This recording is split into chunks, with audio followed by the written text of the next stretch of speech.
Vice President Inday Sara Duterte, welcome back to the Netherlands. Kamusta po kayo, ma'am? Thank you for the welcome, and I welcome as well our mga kababayan na galing sa iba't ibang bansa na nandito sa Den Haag. I'm okay, walang problema. VP Inday, I think a lot of people wants to know, kamusta po ang inyong ama, ma'am? That's the burning question naman all the time. Okay lang naman siya, wala mo siyang problema. We had productive discussion about politics. So, ang gusto lang, naubos yung oras namin sa kakatanong niya sa estado ng politika sa Pilipinas. Ma'am, it seems that notably 30 minutes early yung pag-out niyo, ma'am. Is this a new development? Kasi 2:45 pa man, ma'am, wala pa nag 3 o'clock. 1:30, 2:30.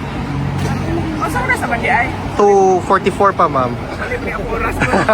Sa? 2:44 pa, ma'am. 2:44, so 15 minutes early. Mga 20. Wala akong kabantay. Wala akong kabantay. Okay. Actually.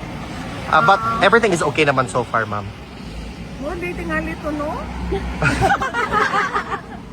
Wala ka, VP.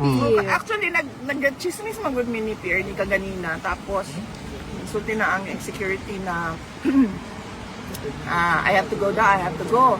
And then, PRD requested 5 minutes extension para lang mahuman ang chismis ba.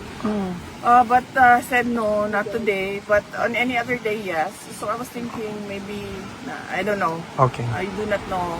Basta na siya lain na schedule pa. Okay. VP Inday, yung recently concluded mo na meet and greet sa London, nakita ng buong mundo na solid talagang suporta sa iyo ng taong bayan. That's basically the trust and confidence of overseas Filipino workers just for London alone. How do you feel, ma'am, seeing that particular crowd? Well, heartwarming at nakakaiyak dahil karamihan sa kanila kapag na face-to-face na, ang unang talaga nilang tanong is kamusta na si Tatay Digong. At kung hindi man yan, ang sinasabi ay ipaabot mo yung aming pagmamahal at pagdarasal kay Tatay Digong. So, karamihan talaga doon yung kanilang pangungulila kay President Duterte. VP Inday, in as far as a positive development is concerned, yung results sa dalawang survey Pulse Asia and SWS, talagang nakikita na yung trust and confidence and your ability to lead in as far as being the Vice President of the Republic of the Philippines is concerned has resonated to the millions of Filipinos. How do you feel, ma'am, na steadfast, steady, strong pa din ang suporta sa iyo ng mga Pilipino in comparison to what is alleged by some? On that point, I am truly blessed, no? Favored ako ng Diyos sa ganyan na bagay.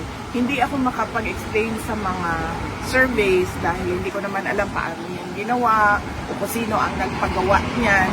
Pero lagi lang talaga ang sinasabi ko kapag merong survey na lumalabas ay nagpapasalamat ako sa patuloy na pagtitiwala ng ating mga kababayan sa akin, sa aking mga kasamahan sa OVP at syempre sa aming opisina.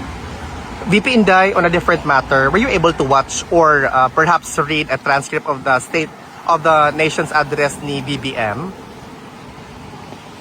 Hindi ako nanood ng SONA live last year and wala akong planong basahin ang nilalaman ng SONA o kahit man lang summary dahil I truly believe it is a waste of time of the Filipino people. VP, marami po ang nagtatanong, how do you maintain the radiant glow na talagang shining, shimmering, splendid ka talaga? From SONA to beauty and wellness. Akit today. Kasi ma'am, ang dami nagtatanong, ma'am, how do you keep such a radiant glow knowing na kabilat kanan yung atake sa iyo, ma'am, may it be personal or political? Hindi ko lang alam ha, sandali lang. Gusto ko lang matanong kung hindi ba ganito ang glow ko noon, 2022? Ganito Actually, mas, ma'am. Mas grabe. Yes. Grabe, Jude. Wala man kasing difference sa akin simula nung 2022 hanggang ngayon. Siguro nadagdagan lang yung skincare kasi nga. Kasi ko ito, ma'am. Kasi nagkakaedad, di ba? Pag mahirap na pag 38 ka lang, tapos nagmumukha kang 68. kaya siya kapag Mag-guilty, mabutaan na. pag Ma'am, wala akong pinapatama. Kasi meron tayong kilala na 68 pa lang pero mukha ng bangkay. Kailan may anak, ma'am. Kailan nga. So wala naman nagbago sa akin pang simula nung 2022. In fact, before 2022. Pareho lang yun. Yun lang na meron na akong awareness ngayon sa aging ng mukha. Kaya meron ng mga Sunblock, ma'am. oo, meron ng mga yung sinusulat ng dermatologist na skincare. Okay. VP, meron bang gustong ipahatid si former president sa mga Pilipino, ma'am? Na alam niyo naman talaga, ma'am, we have been doing this for more than a year, but strong and steady pa din. In fact, ma'am, on Wednesday, we actually have a gathering prepared to echo the voice of Filipinos from all over the world. Yes, oo. Meron tayong rally sa Wednesday, July 29 sa harap ng ICC. And this is a Free Duterte Now rally. And we will talk about the injustice that was done to President Rodrigo Duterte. Pinaalam ko ito kay President Duterte at sinabi ko sa kanya na I do not think this will help your case since from previous rallies napapansin namin na kinukuha ng ICC yung mga sinasabi natin at ginagawa nilang basihan sa kanilang mga desisyon. And then he said na bakit pa kayo mag-rally? What for? Yeah, sabi ko, para lang malabas namin yung galit namin. At marinig ng buong mundo yung galit ng mga Pilipino sa ginawa sa iyo. And then sabi niya, okay, bahala kayo kung yan ang gusto ninyo. But I warned him that it will not help his case and he said no, okay na. Kung ano yung gusto niyo. And you, ma'am, as our hope, the torchbearer for the light na makikita namin sa 2028, the future President of the Republic of the Philippines. What's your message to your supporters, ma'am, na talagang lalaban hanggang sa dulo para sa bayan? On that note, din, I am truly blessed kasi simula nung 2016 hanggang 2019, midterm elections ng presidency ni PRRD. Noong 2022, 2025, pinakita din yon ng mga tao yung kanilang suporta. Hanggang ngayon, nandyan pa rin yung pagtitiwala at suporta ng ating mga kababayan. In fact, hindi lang yung kanilang suporta, hindi lang siya na parang, oh, gusto ko siya, sinusuportahan ko siya. Marami sa ating mga kababayan yung nagdarasal talaga gabi-gabi para we pray for Inday Sara, we pray for the Duterte family, we pray for President Duterte. At hindi ko alam kung saan nanggagaling yung ganyan kalakas na pagtitiwala at paniniwala ng ating mga kababayan. Pero kami, tulad ko, ako, tuloy-tuloy lang talaga ako sa trabaho ko. Kung ano yung mandate ng Office of the Vice President, apart from the Vice President being a constitutional successor, kung ano yung mga merong budget na mga programs and projects sa loob ng aming opisina, yun lang din at yun ang ginagawa namin.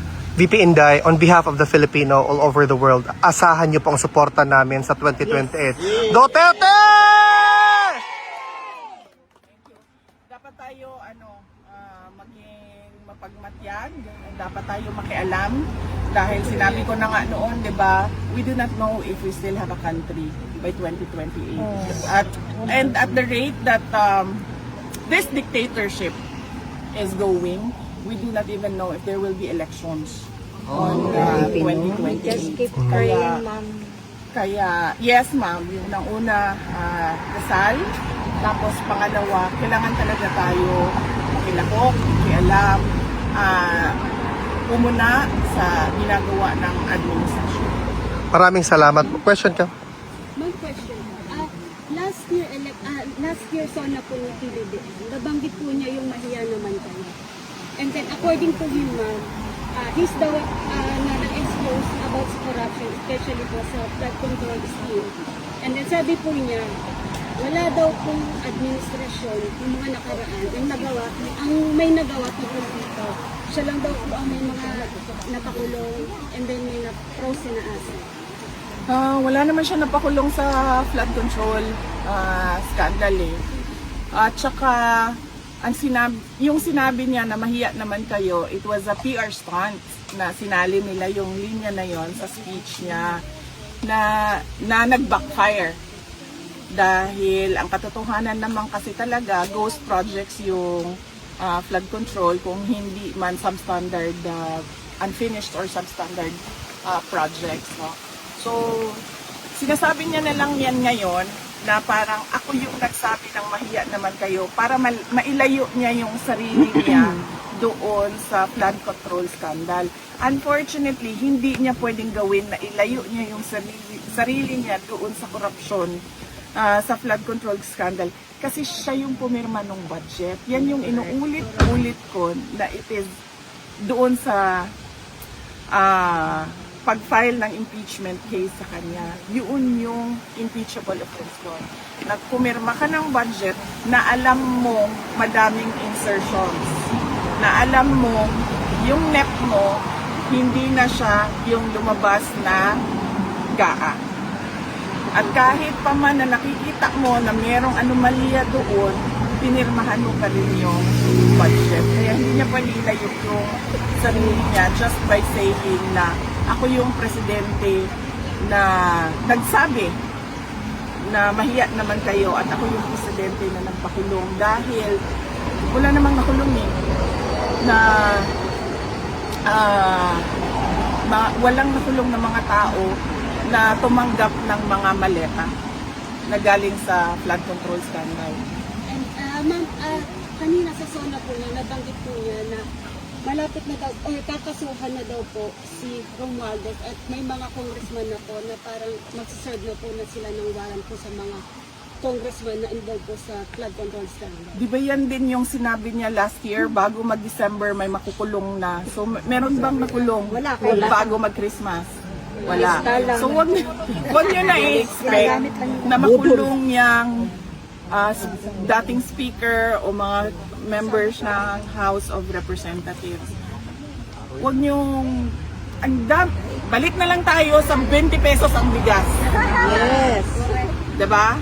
O hindi, balik tayo sa akin. Sa akin na lang. Dalawa lang ang hiningi ko eh. Nung pumayag ako na tumakbo, katandem niya bilang kanyang vice president. Yung isa doon, buwan pa lang hindi na niya sinunod. Wala pang 1 year. Isa lang yon. Related lang yon sa pakiusap ko sa kanya sa kailangan kong gawin gabi-gabi para sa aking mga anak kasi bata kayong mga anak ko. Wala siyang, hindi niya tinupad. Sige, sabihin na natin, no, personal yan eh. Pwede naman hindi to pa rin yan, no? Okay, fine. Doon tayo sa 20 ang bigas. Tinupad ba? Hindi. May makukulong before Christmas. Tinupad ba? Hindi. Wala. So bakit pa kayo naniniwala at nanonood ng sila? Correct. Hindi na tayo. VP Inday, maraming salamat po, ma'am.